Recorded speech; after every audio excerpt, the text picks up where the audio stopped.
The conference room at Edwards Air Force Base was packed wall to wall, but no one made a sound. The moment Rachel Morrison stepped inside, a low, almost imperceptible wave of glances passed across the room.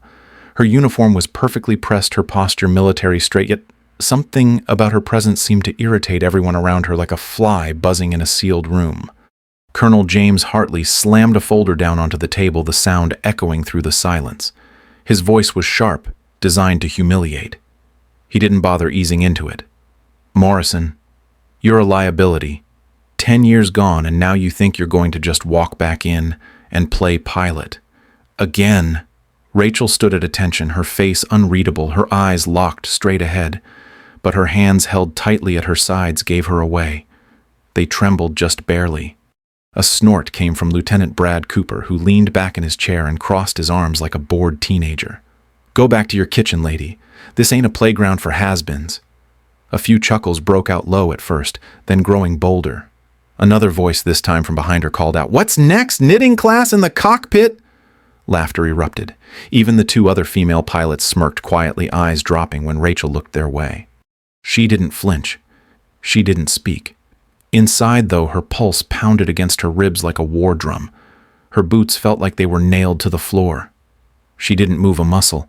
She didn't want to give them the satisfaction. They expected her to cry or storm out or scream. She did none of it. Colonel Hartley circled her like a shark. "You know what bothers me the most?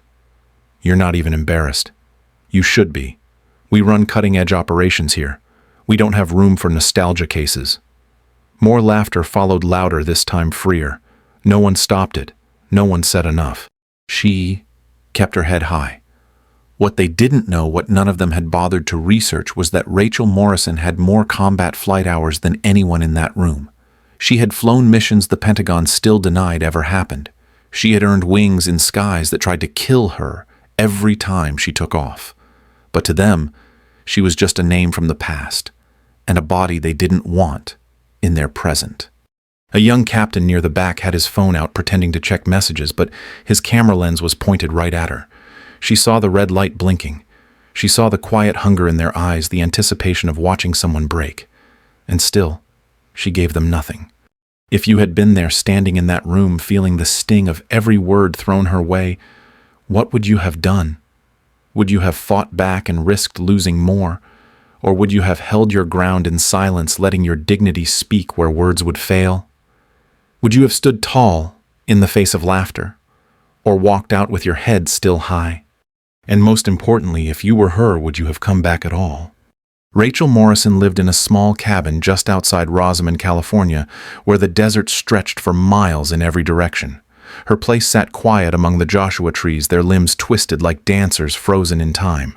The morning wind carried dust and silence, broken only by the occasional sound of her old Jeep rattling to life. The Jeep was a '97 Cherokee paint, faded front bumper, dented, one headlight cracked but functional. She drove it into town every weekend with a box of model airplane kits rattling in the back seat.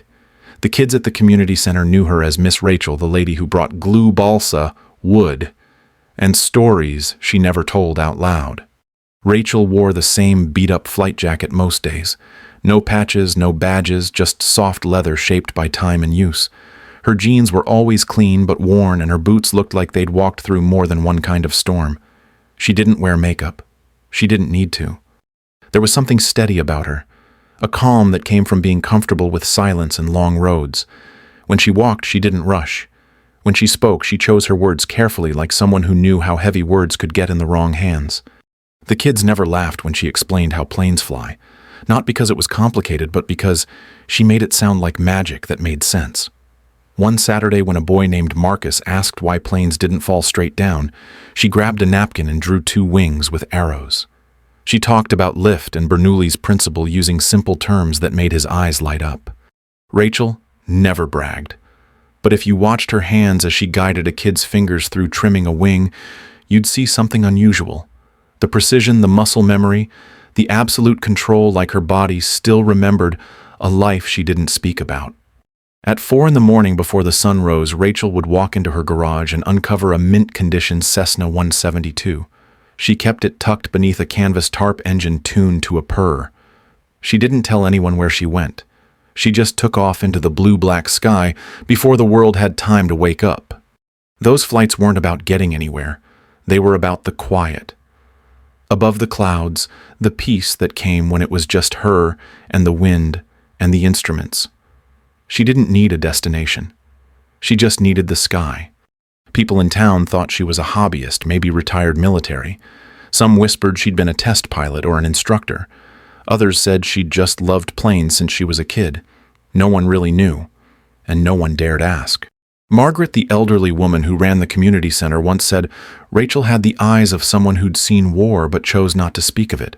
Rachel had just smiled, helped her move a table, and changed the subject. Inside her cabin, there were no trophies or certificates on the walls, just photographs of desert sunrises, a well-used coffee mug, and a bookshelf filled with flight manuals and paperback novels. She didn't own a television. Her phone was old but reliable like the rest of her life. Beneath her bed was a wooden box she hadn't opened in years.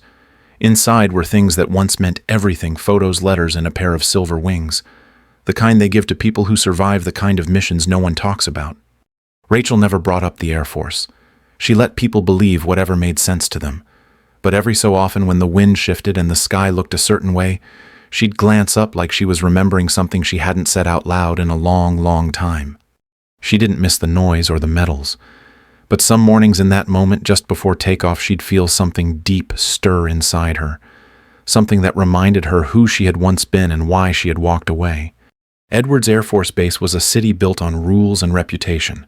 The buildings stood sharp and symmetrical, painted in grays and whites, as if color had no place in an environment where precision came before personality. Every hallway echoed with boots marching in sync and doors closing with mechanical finality. Rank meant everything there. The stripes on your shoulder and the ribbons on your chest decided how people looked at you, how they spoke to you, and whether they spoke at all. It was a place where silence wasn't peace. It was structure. Pilots moved with practiced arrogance, young and confident in uniforms that still looked fresh from the box. Conversations were clipped and calculated. Laughter was rare, and when it came, it carried an edge. Rachel didn't match that world. She walked in wearing a plain flight suit that had been carefully maintained but clearly worn through years of use. Her hair was pulled back in a simple twist. No shine, no show. She stood quietly, hands behind her back, not trying to prove anything. To the others, that made her suspicious. She didn't oversell her background, didn't boast, or name drop. In a place where everyone was always advertising their worth, her silence was unnerving. Rumors started almost immediately. Some said she had connections in high places that she'd used a backdoor to rejoin. Others whispered she was being tested before some special assignment, something secret, something political. No one considered that maybe she was just there to serve again. The younger pilots eyed her like a relic. They swapped stories about her behind her back, poking fun at her age, at her quiet, and especially at the way she didn't try to fit in.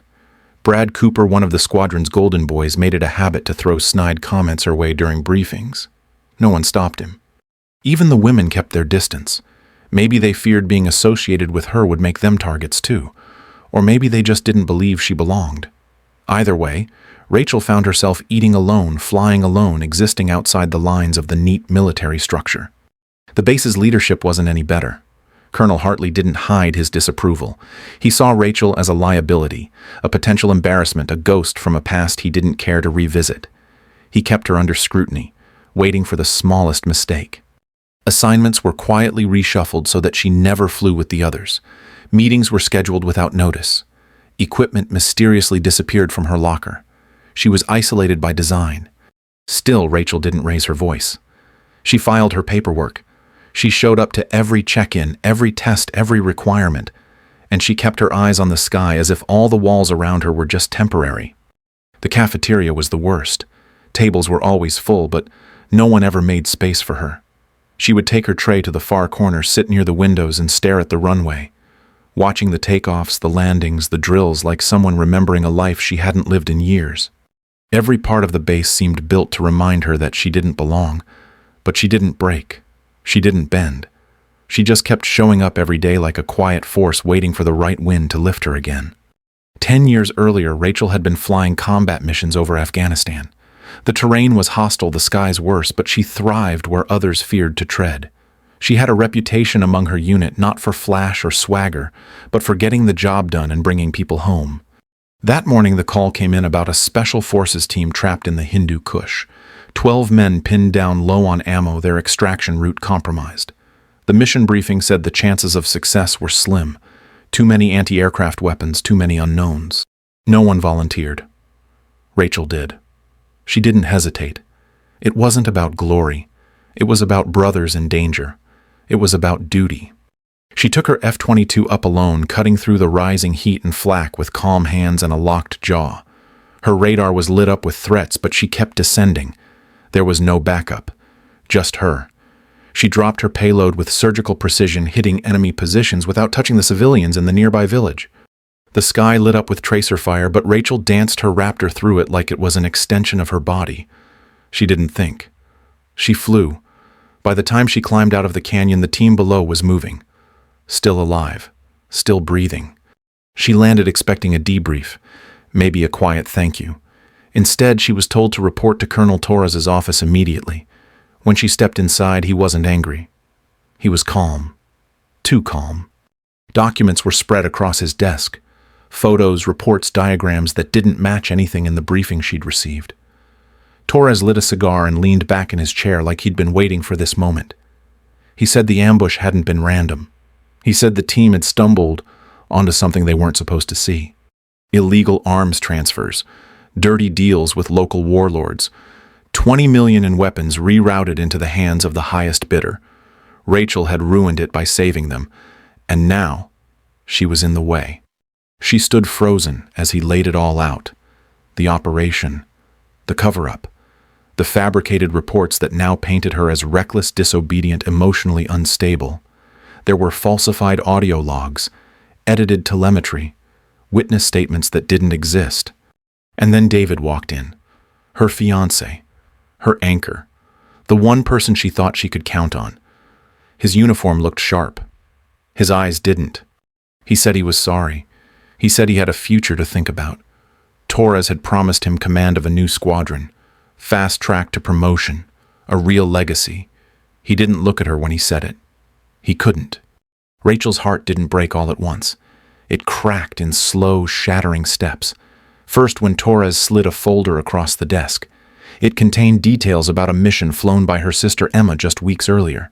Emma had been killed in what was labeled an ambush. But now Rachel saw the route, the intel, the gaps. Emma hadn't died in combat. She'd been sent into a trap, sacrificed just like the team Rachel had saved, and Torres had signed off on it. Rachel didn't scream.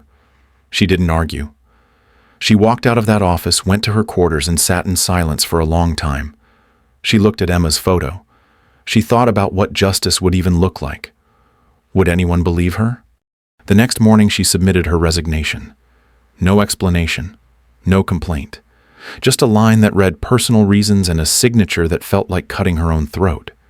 She kept one thing, a small USB drive she had copied in secret. It contained everything. Enough to bring Torres down. But she didn't use it, because bringing him down wouldn't bring Emma back. It wouldn't fix the betrayal. It wouldn't undo the look in David's eyes when he chose ambition over love. Rachel disappeared quietly like a plane fading into the horizon. No ceremony. No send-off. She left behind medals, titles, and the life she had once built. She didn't look back. Not even once. From the moment Rachel stepped back onto the base, it was clear she wasn't welcome. There were no greetings, no small talk, only stares and silence. Her return wasn't a homecoming. It was a warning. The campaign against her began with subtle moves. Her schedule was changed without notice. Briefings were rescheduled behind her back. Meetings were posted last minute, and when she missed one, the write-ups came swiftly. They scheduled her physical fitness test the morning after she'd been fighting a high fever. She showed up anyway, pale, weak, and drenched in sweat before the run even began. Her time missed the standard by 30 seconds. Brad Cooper recorded every step on his phone, laughing as she staggered through the finish. By noon, the video had gone viral on the base's private network. Someone added music. Someone else added captions. Grandma can't keep up. This is what failure looks like. No one took it down. Then came the written test. Rachel scored 98%. It should have been a triumph. Instead, Captain Marcus Webb marked her down for suspected cheating. No one gets a score like that after a decade out, he wrote. Recommend full investigation. When she asked to review her exam, they told her it was misplaced. The smirk on Webb's face said it all. The papers weren't lost. They were shredded. Her flight evaluation was the next setup. They gave her the oldest T-38 in the inventory, a machine with a known history of engine failure and hydraulic quirks. Rachel inspected it twice, checked every system. Still 20 minutes into the air, the right engine failed. She kept calm, flew the plane on one engine, brought it down smooth as silk. Textbook landing. No celebration followed, just a shrug from Major Jennifer Hayes and a comment that cut deep. Lucky landing. Real combat doesn't give second chances, honey. The word honey stung more than the accusation. It wasn't concern. It was mockery sweetened with just enough politeness to avoid consequence. The room laughed again. Rachel didn't flinch. Her locker was emptied the following week. Gear misplaced. Her name disappeared from the flight roster. Then came the reprimands for missing briefings she'd never been invited to. The pattern was clear. Set her up to fail, then punish her for it. During formation runs, the younger pilots edged her out to the far side. It was the worst place to be, where the turbulence hit hardest. Her knees ached after each session. No one cared. And then they crossed a line. Someone hacked her email, found the old photos of Emma, pictures Rachel had kept tucked away safe. She arrived one morning to find them plastered across the women's locker room. Dozens of copies taped to mirrors, doors, walls. Red marker scrawled over each one. She couldn't save her sister. How can she save you? Her breath caught in her throat. For a moment she couldn't move. From the hallway she heard Brad Cooper's voice, loud and cruel. I bet she cries. Women always cry. Someone should get this on camera. His laugh bounced off the tiles. Lieutenant Sarah Kim touched her shoulder gently. Just quit. They'll never stop. It's not worth it. But Sarah wouldn't meet her eyes. Couldn't. Rachel didn't speak. She didn't yell. Instead, she walked to each photo, smoothed out the corners, and carefully removed them one by one. She stacked them neatly. Not a tear fell. When she stepped into the hallway, a crowd had gathered. Phones raised. They were waiting to record her breakdown. Rachel looked into Cooper's camera, her voice cold enough to freeze steel. You done. She walked through them like they weren't even there. At the door, Colonel Hartley blocked her path. Final evaluation. Tomorrow. Don't bother preparing. The decision's already made. She nodded once and stepped past him. Outside, the sun was bright, almost blinding. But Rachel didn't squint. She walked straight into the heat, calm as ever. They had done everything to break her, and she was still standing. Rachel sat at her kitchen table with the resignation letter in front of her. The ink had dried, but the signature line was still empty. A bottle of whiskey sat untouched nearby the cap, still on the glass beside it, clean. Outside, the desert night stretched quiet and vast. The stars above Mojave shimmered like cold dust, uncaring. Her hands rested on the table, still steady, even as her chest felt heavy and hollow. She had done all she could, played their games, endured their cruelty, and now she was ready to walk away with what was left of her dignity. Her phone buzzed once. Unknown number. She nearly ignored it, but something in her gut made her answer. The voice was soft, nervous, barely more than a whisper. He said his name was Tommy Chen. He said his dad was in the hospital. He said David was dying, and he wanted to see her. The drive took 3 hours. Empty desert road headlights cutting through blackness. She didn't play music. She didn't talk to herself. Her thoughts were enough. She remembered the way David used to laugh when no one was watching. How he used to squeeze her hand before a flight. How he had kissed her shoulder in the dark and promised a future he never intended to keep. The hospital smelled of bleach and old sorrow. She found his room without asking. The nurse at the front desk just pointed as if expecting her. David was thinner than she remembered. Cancer had stripped him of everything: muscle, strength, vanity, but his eyes were still his. Rachel stood at the foot of the bed. She didn't speak. She waited. He reached under his pillow and pulled out an envelope. His hand trembled. His voice cracked. He said he had been sorry every day for what he did, that he had chosen wrong, that he hadn't known how heavy the guilt would get. Inside the envelope was everything she had never been able to prove: documents, Bank records, flight logs, Torres's voice on tape, casual and cold, detailing how Emma had to be removed. Rachel felt something deep inside her shift. Not rage, not even relief. Just a quiet, steady grief. David said his son wanted to fly, that Tommy had already earned his private license, that he wanted to serve his country just like his mother had. David couldn't let him inherit a system full of men like Torres. He couldn't leave this world knowing he'd helped build that world. He said Rachel was the only one who could fix it, not for revenge, but to protect what came next. She sat there until his breathing grew shallow. She didn't hold his hand. She just stayed. When he closed his eyes for the last time, she whispered Emma's name into the room and stood up. The desert looked different on the drive home. Same roads, same stars.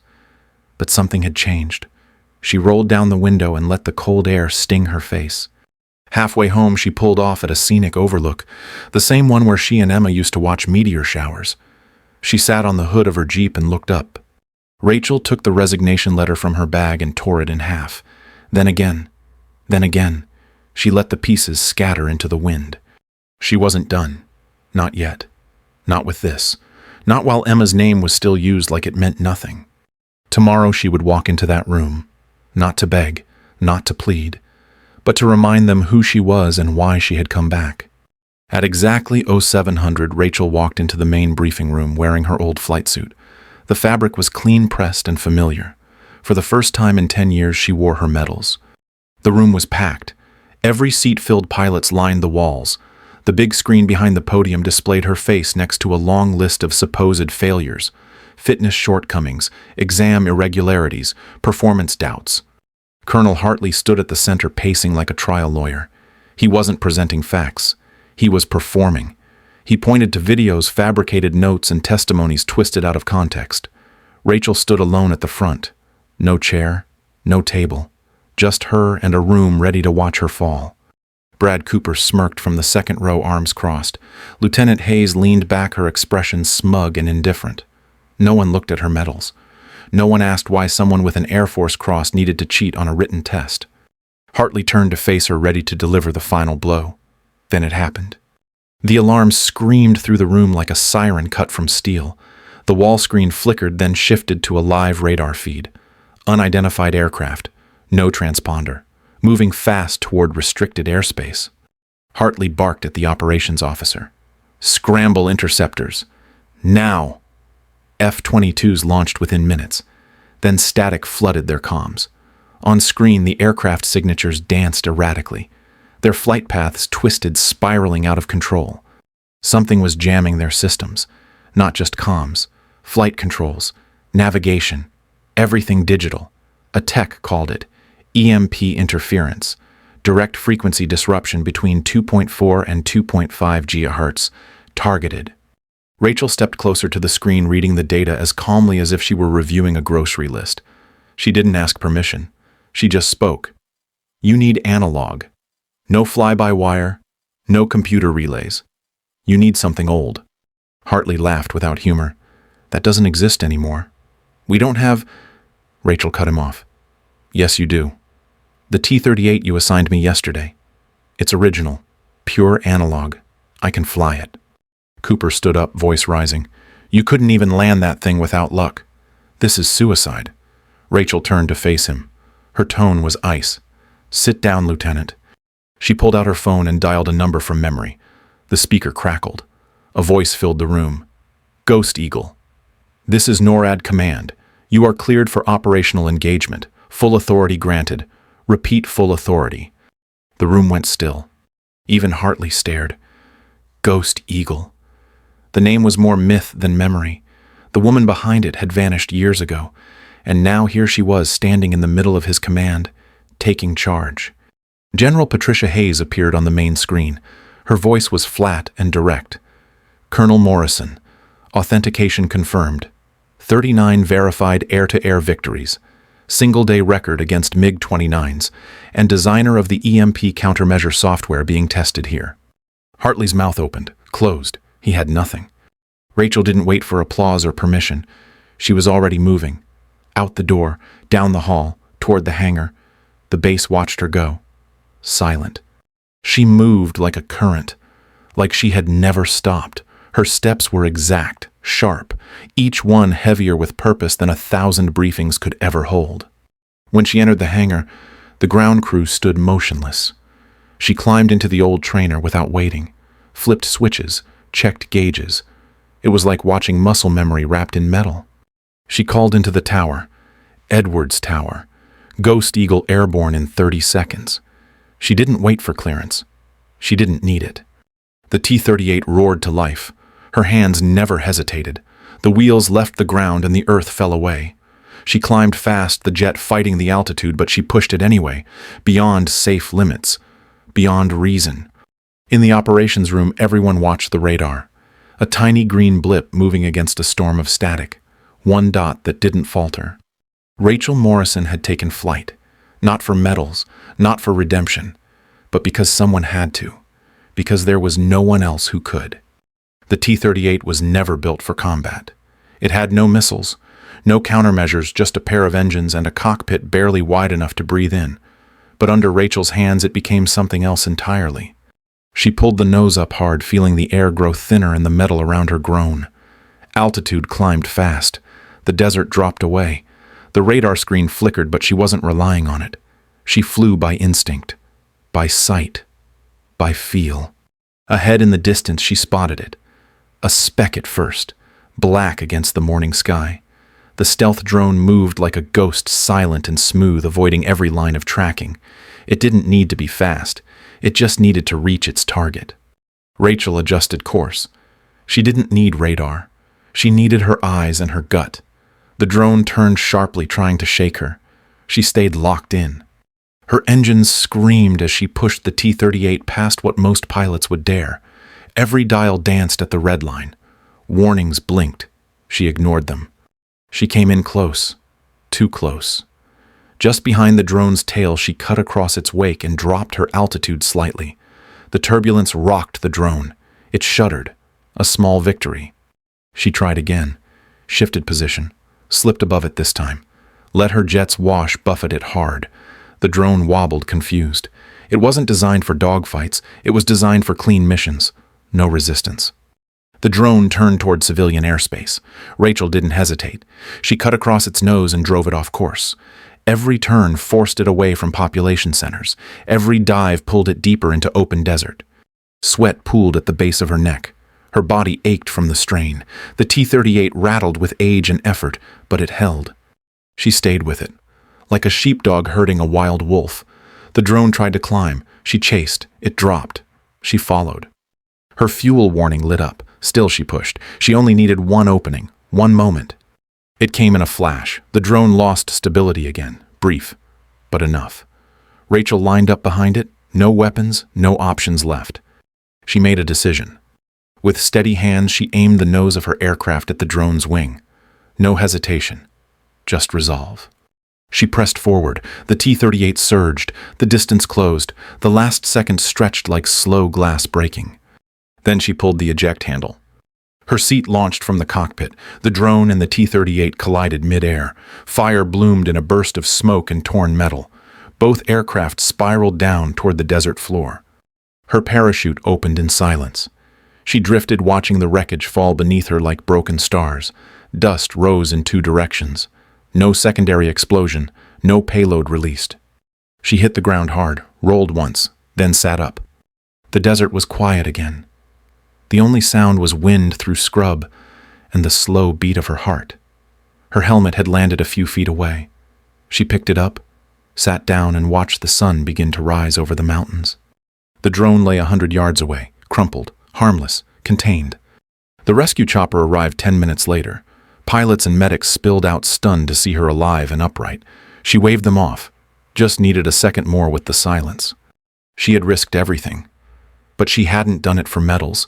She had done it because someone had to, because she still could, because even after all the lies and loss, she still believed in the reason she first took flight. To protect, to serve, to stop the things no one else could. Even in a plane older than most of the men who doubted her, Rachel had flown not to prove them wrong, but to prove herself right. Rachel returned to the base under a sky that seemed too bright, too clear for what had happened. The pilots who once mocked her stood silently as she walked through the hangar. No applause, no fanfare, just a path cleared by respect, not fear. General Hayes approached her quietly, her uniform flawless but her eyes tired. She offered Rachel reinstatement, a chance to reclaim her rank and authority. Rachel shook her head gently. She had paid her debt not with words or medals, but with action. In her hand she held two things, a USB drive and an envelope. Both contained the truth about Torres, his lies, his betrayals, the lives he had destroyed. She pressed them into Hayes's palm, trusting justice to take its course. Rachel moved toward the exit, passing Lieutenant Brad Cooper. He looked down, unable to meet her gaze. She stopped briefly and spoke with calm authority about what it truly meant to be a pilot. It wasn't about how well you flew. It was about why you flew, about sacrifice and protection for those who couldn't defend themselves. She turned away before he could respond.